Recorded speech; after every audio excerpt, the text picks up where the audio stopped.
Assalamualaikum warahmatullahi wabarakatuh. Waalaikumsalam warahmatullahi wabarakatuh. Bismillahirrahmanirrahim. Alhamdulillahirabbil alamin wassalatu wassalamu ala asyrafil anbiya'i wal mursalin sayyidina wa maulana Muhammadin wa ala alihi wa sahbihi ajma'in. Yang kami hormati beliau Rektor UIN Sunan Kalijaga Yogyakarta, Profesor Nohadi Hasan SAG MA MPhil PhD, kemudian para staf perpustakaan UIN Sunan Kalijaga, bila khusus kepada beliau Ketua atau Kepala Perpustakaan UIN Sunan Kalijaga, dan para hadirin sekalian yang sudah hadir membersamai kita dalam segmen Living Collection dari Perpustakaan UIN Sunan Kalijaga Yogyakarta. Nah, pada segmen kali ini teman-teman, kemarin kalau yang lalu kita sudah membincang bersama berkenaan dengan agama Hindu, dan khusus pada hari ini kita akan ngobrol kembali dengan tema yang berbeda, yaitu tentang Islam dan budaya. Nah, sebagaimana kita ketahui, Living Collection ini adalah salah satu inovasi layanan daripada Perpustakaan UIN Sunan Kalijaga Yogyakarta yang membahas tentang informasi atau tema atau isu-isu tertentu yang cukup menarik untuk dibicarakan. Nah, selain daripada membahas tentang isu tertentu, maksud daripada Living Collection sebagai salah satu layanan Perpustakaan UIN Sunan Kalijaga adalah mendukung semangat inklusivitas dari Universitas Islam Negeri Sunan Kalijaga Yogyakarta. Adapun tujuan lain daripada Living Collection yang perlu kami sampaikan adalah untuk meminimalisir adanya stigma terhadap kelompok tertentu. Adapun telah hadir bersama kita pada siang hari ini beliau Profesor Dr. Maharsi M. Hum. Selamat datang Bapak. Alhamdulillah sudah berkenan hadir untuk kali ini ngobrol bersama kami berkenaan dengan tema Islam dan budaya. Terima kasih Bapak. Mohon izin rekan-rekan, sebelum kita jauh membahas tentang Islam dan budaya, untuk di sini saya akan membacakan sedikit profil daripada beliau, Bapak Profesor Dr. Maharsi M. Hum. Bapak Maharsi lahir di Klaten pada tahun 1971, menyelesaikan karir akademisnya pertama adalah di bidang bahasa dan sastra Jawa, betul nggak Pak? Ya, Bahasa dan sastra Jawa di Universitas Gadjah Mada. Ya. Baik, kemudian dilanjutkan studi antropologi, itu juga di UGM ya Pak? Ya. Antropologi di Universitas Gadjah Mada, dan dilanjutkan di Pasca Sarjana UIN Sunan Kalijaga Yogyakarta dengan mengambil program studi Islam. Nah, dengan adanya profil beliau ini, kita sama-sama ketahui bahwa beliau, Profesor Maharsi ini sangat otoritatif, sangat cocok untuk kita hadirkan sebagai bagian dari Living Collection Perpustakaan UIN Sunan Kalijaga untuk membincangkan terkait dengan Islam dan budaya. Apalagi sebagaimana kita lihat di depan ini sudah ada 3 dari buku beliau, dan paling ujung sana itu ada buku tentang babat tanah Jawi. Ini berarti ada kaitannya dengan budaya Jawa. Nah, rekan-rekan sekalian, menuju pada pembahasan, mohon izin Bapak, ketika membaca riwayat pendidikan dan karir akademis Bapak, saya cukup bertanya-tanya dan terkejut karena awalnya adalah bahasa dan sastra Jawa, kemudian dilanjut berubah ke antropologi, dan diakhiri dengan studi Islam doktoral di UIN Sunan Kalijaga Yogyakarta. Nah, mungkin beberapa orang kan ada yang memilihnya itu linear dari bahasa sastra, dan diakhiri dengan bahasa sastra. Nah, ini menjadi menarik karena Bapak ini mengambil bahasa sastra, berpindah ke antropologi dan studi Islam. Boleh diceritakan Bapak mengapa bisa tertarik untuk mengambil studi yang memang saling terkait ya Pak, akan tetapi kan ini berbeda dari bahasa sastra Jawa menjadi antropolog dan studi Islam. Mungkin bisa diceritakan Bapak? Ya, terima kasih Mas Rasid dan teman-teman semuanya sudah diberi kesempatan untuk berbincang-bincang tentang Living Collection di perpustakaan ini. Jadi memang awalnya saya itu tertarik dengan budaya Jawa ya. Oh, nggih. Ya, makanya saya mengambil kuliah sastra Jawa. Sastra Jawa. Dulu diketawain sama saudara-saudara saya juga, sama teman-teman saya. Kenapa ngambil sastra Jawa? Ya kan senang aja. Saya senang nonton wayang sehingga Senang masuk nonton itu. wayang. Tapi sering diejek sama teman-teman di fakultas yang lain gitu ya. Iya. Bahkan saya sempat ikut ujian Simpan Maru lagi dan lulus di akuntansi. Saya tempel di depan kamar saya itu biar teman-teman nggak mengejek saya karena sastra Jawa dianggap jurusan yang tidak bagus itu ya. Saya terus terang sangat minat dengan itu sehingga saya tidak digoda lagi dengan selalu diremehkan oleh teman-teman ini ya. Saya belajar dengan karena senang, jadi saya bisa menikmatinya dan bisa lulus dengan tepat, dan habis itu langsung sebenarnya diminta ngajar di Australia waktu itu. Langsung di Australia, Bapak, luar biasa. Enggak, bukan ditawari waktu itu ya. Tapi orang tua nggak boleh kalau orang di Jawa. Setelah itu saya ternyata tidak cukup kalau saya suka budaya Jawa hanya belajar di sastra Jawa. Maka saya kemudian belajar antropologi, tapi saya juga meneliti tentang orang Jawa. Pendalaman saya tentang orang Jawa ternyata sebagian besar kan orang Islam gitu ya. Makanya saya kalau begitu saya harus belajar Islam juga supaya bisa memahami orang Jawa dengan lebih baik gitu ya. Nah, itu apa namanya?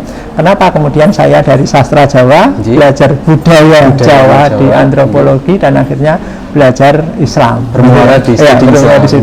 Dan ini yang kemudian kalau gitu saya belajarnya di UIN saja gitu ya. Karena UIN saya kira menjadi apa namanya samudranya dalam belajar Islam gitu ya. Itu saya kira latar belakangnya. Berarti memang dimulai dari senang, kemudian diperluas lagi di budaya tadi ya Pak, dan berakhir di studi Islam. Baik, terima kasih Pak. Ternyata memang studi itu tidak harus selamanya di satu jurusan dengan nama yang sama, tapi memang kita harus memperluas skop dengan bidang yang boleh jadi berbeda, tapi ternyata masih ada hubungannya ya Pak. Jadi sebenarnya kalau saya itu ya linear aja, karena saya tetap mengkaji tentang budaya Jawa. Baik, terima kasih Bapak. Berkenaan dengan karena akarnya memang sastra Jawa ya Pak. Berarti untuk sekarang ini, berarti kan sebagai pengajar ya Pak, apakah juga masih mengajar berkenaan dengan sastra Jawa itu sendiri Pak? Kalau di adab saya memang spesialisasinya tentang bahasa Jawa. Kebetulan kan di adab itu ada jurusan sejarah peradaban Islam dan sejarah kebudayaan Islam yang S1. Nah, untuk bisa membaca sumber-sumber sejarah yang primer itu kan memerlukan pengetahuan tentang sumber-sumber primer itu. Salah satunya sumber-sumber lokal itu berbahasa Jawa dan berhuruf Jawa. Sehingga tadi saya juga ngajar huruf Jawa dan membaca naskah-naskah Jawa untuk membekali mereka supaya bisa mengakses sumber-sumber primer yang lokal. Baik Pak. Baik, untuk teman-teman yang belum tahu perlu saya sampaikan kembali lagi, tadi belum saya singgung di awal, Bapak Profesor Maharsi ini dikukuhkan sebagai guru besar di bidang Islam dan budaya ya Pak. Dan untuk itu kami ucapkan selamat Bapak. Terima kasih. Tahun kemarin Kemarin 2025. Baik. Alhamdulillah kita punya guru besar baru yang memang punya landasan ilmu yang kuat di bidang sastra Jawa dan kuat di bidang budaya dan memahami tentang studi Islam. Sebuah kebanggaan Bapak, alhamdulillah, terima kasih. Kemudian niki Pak, berkenaan dengan posisi Bapak sebagai guru besar terkait dengan Islam dan budaya. Kulo pengen retas, ingin tahu bagaimana perspektif Bapak tentang relasi antara Islam dan budaya kalau dari perspektif Bapak. Memang ketika saya berusaha memahami Islam, terutama dari sumber yang utama yaitu Quran, sebenarnya Islam itu tidak bisa dilepaskan dari budaya juga, termasuk dalam Al-Quran.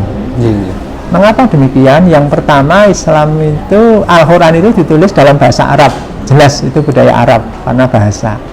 Yang kedua, ketika kami perhatikan, kami teliti dengan lebih dalam lagi, ternyata banyak sekali ajaran-ajaran Islam yang sebelumnya merupakan budaya lokal Arab, gitu ya. Asli daripada bangsa. Iya, awal dari Arab. Misalnya ya, Islam itu kan budaya berdagangnya kuat ya. Betul. Iya.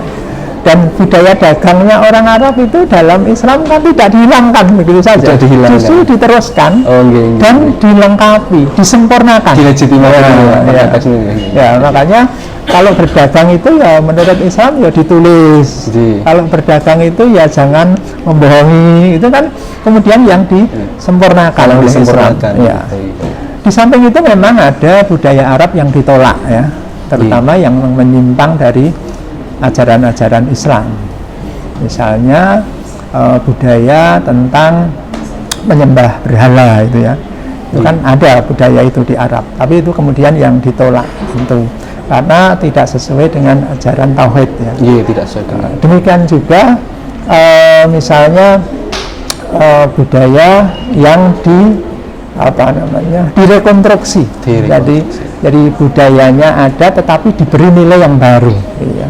Misalnya dulu kalau orang membunuh itu dibunuh sebagai balasan, tapi kemudian itu masih dilakukan tetapi sebagai bentuk pelajaran, gitu ya, bentuk pelajaran. Demikian juga ketika menikah, dulu tuh orang yang menikah itu kan orang bisa menikah banyak perempuan ya, ya. Kemudian tetap pernikahan itu dilakukan tapi tidak dibeli seolah-olah pada masa lalu, tetapi dengan mahar gitu ya. Dengan mahar, dengan wali dan sebagainya. Itu sebenarnya kan direkonstruksi. Demikian pula haji ya. Haji itu kan budaya Arab. Tapi kemudian direkonstruksi bahkan menjadi ajaran Islam yang kemudian menjadi salah satu rukun Islam. Nah, itu sebenarnya kan ini membuktikan bahwa Islam pun sejak awal tidak begitu saja mengabaikan terhadap budaya lokal. Gitu. Berarti memang tidak semerta-merta menolak, tapi juga tidak semerta-merta menggunakan budaya sendiri. Iya, karena Islam itu kan sebenarnya ada 3. Yang pertama adalah tauhid, yang kedua adalah syariah, yang ketiga adalah akhlak.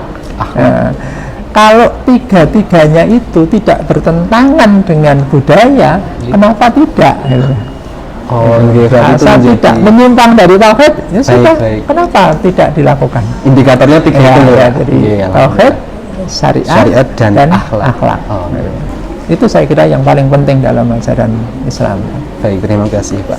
Kalau itu kan dalam konteks sejak awal penyebaran Islam ya, Pak. Kalau dalam konteks keindonesiaan Bapak mohon izin. Kalau di Indonesia sendiri, apakah juga sama ketika Islam itu muncul di Arab, jadi tidak langsung menolak, tapi bahkan berinteraksi dengan budaya? Kalau di Indonesia itu sendiri bagaimana Pak? Apakah ketika Islam datang itu juga sama-sama langsung menggunakan budayanya, atau bagaimana Pak relasi Islam dan budaya di konteks keindonesiaan? Iya, memang kalau di konteks keindonesiaan itu memang ada 2 pandangan ya.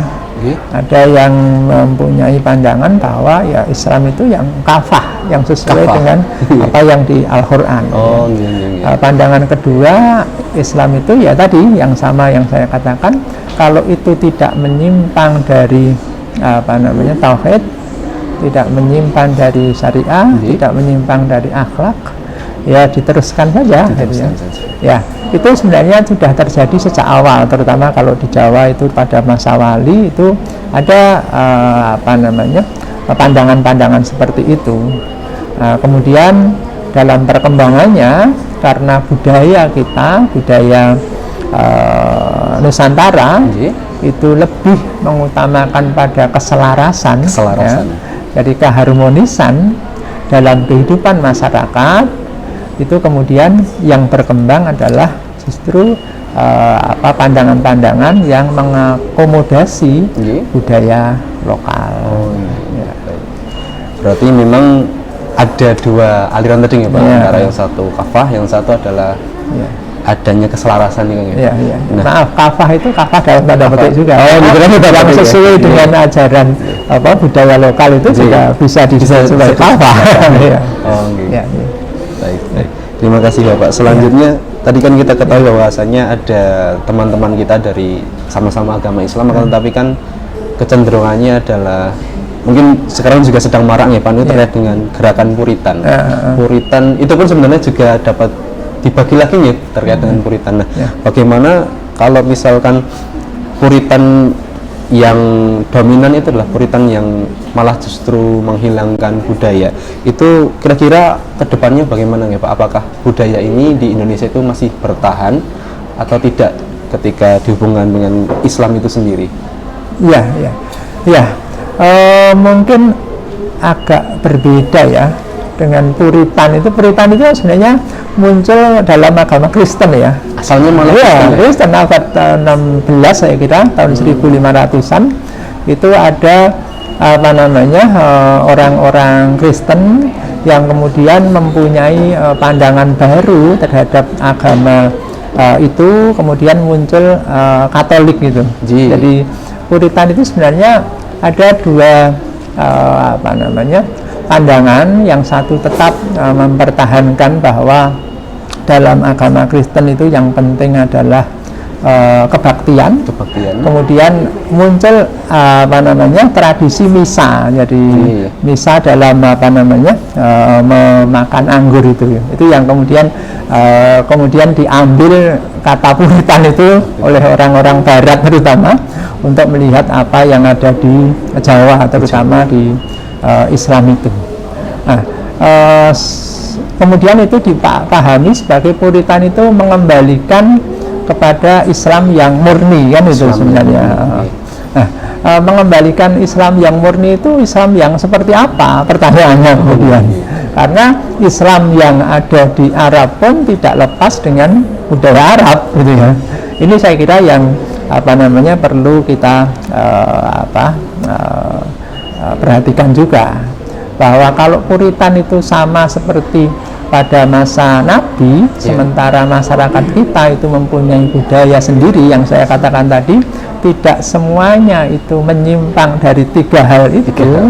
Mengapa kemudian harus dipaksakan seperti orang Arab? Ini menurut saya yang terjadi.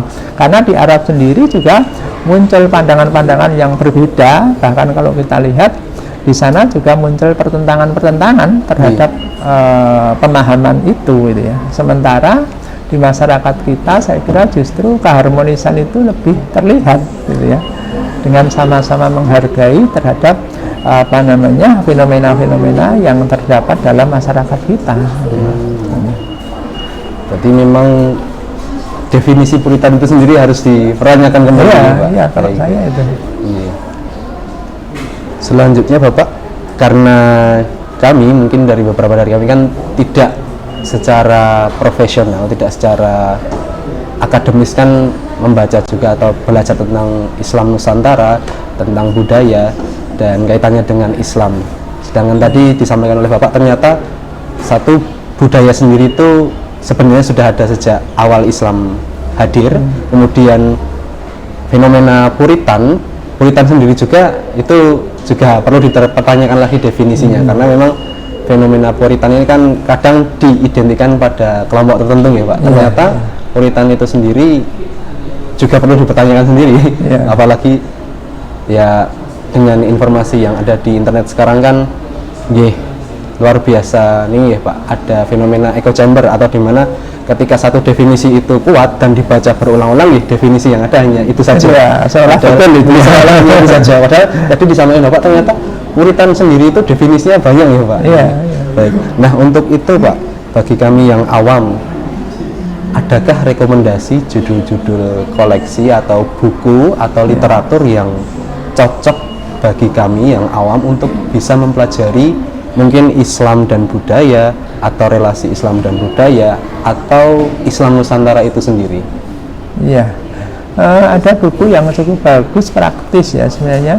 Judulnya itu Islam Dinamis dan Islam Harmonis. Islam Dinamis dan Islam Harmonis. Harmonis. itu karyanya Pak Mahasin, itu bukunya tipis itu, bukunya tipis. Jadi itu menceritakan bagaimana Islam itu hidup secara harmonis dalam masyarakat, kemudian Islam itu juga berkembang, dan juga Islam itu justru memunculkan percikan-percikan yang memunculkan justru terjadinya terorisme. Jadi bisa saja Islam itu dalam kehidupan masyarakat kita sebenarnya memberikan pemahaman yang lebih slow, lebih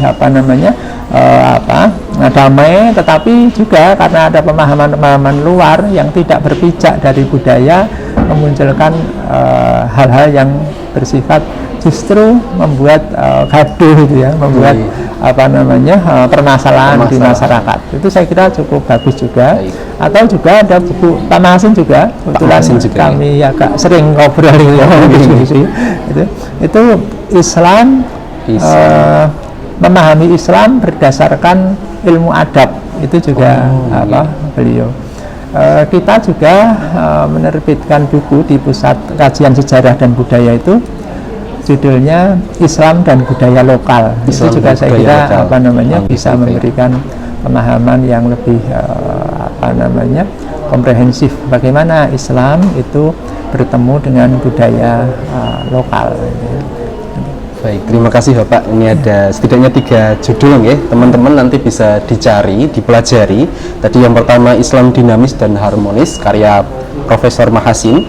Selanjutnya memahami Islam berdasarkan ilmu adab, dan Islam dan budaya lokal. Kalau yang Islam dan budaya lokal ini bukan dari Pak Mahasin atau? Dari kami, Pusat Kajian Sejarah dan Budaya Islam, Fakultas Adab. Fakultas Adab. Baik. Nanti teman-teman bisa dicari bukunya. Mungkin bisa dicek juga di perpustakaan UIN Sunan Kalijaga. Mungkin nanti bisa dipelajari bersama-sama. Selanjutnya Bapak, nah ini dari berbagai perjalanan hidup Bapak, perjalanan akademisi, dan sampai pada saat ini sebagai guru besar dan masih aktif mengajar nih Pak di program sejarah peradaban Islam.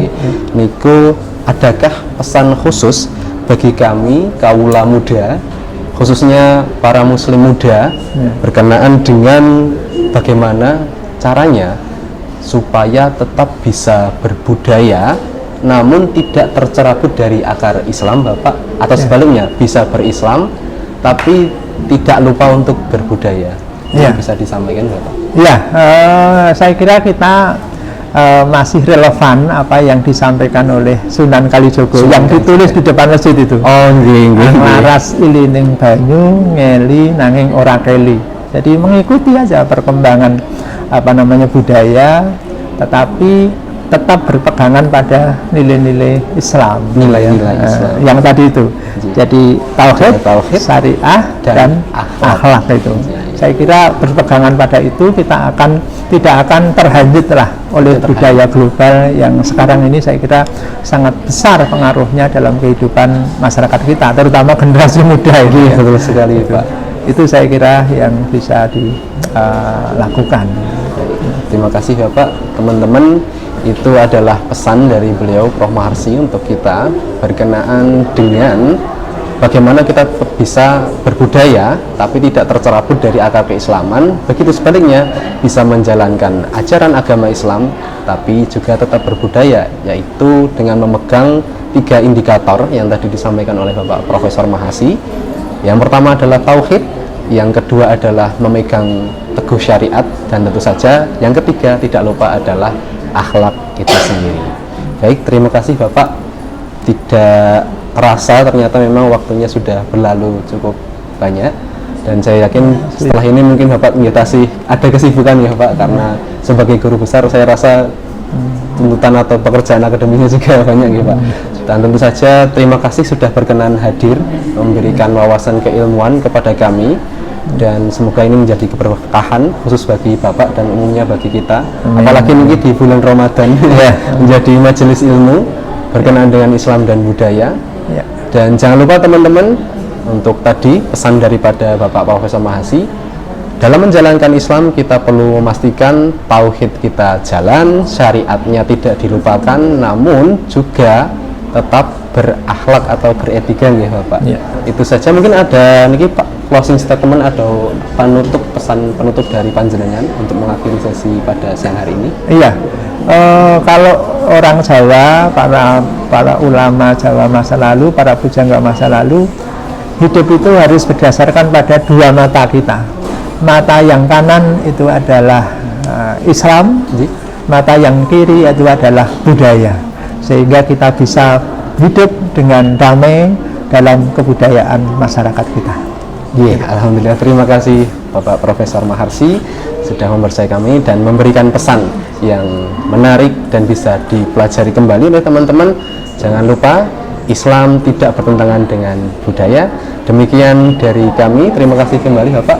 Saya ucapkan kembali sudah berkenan menghadiri, berkenan memberikan ilmu, dan mohon izin untuk menutup sesi pada kali ini Bapak. Ya. Demikian teman-teman, jangan lupa untuk menantikan atau membaca kembali sesi pada siang hari ini, dan pastikan jenengan bisa menyimak kembali kegiatan Living Collection pada segmen berikutnya.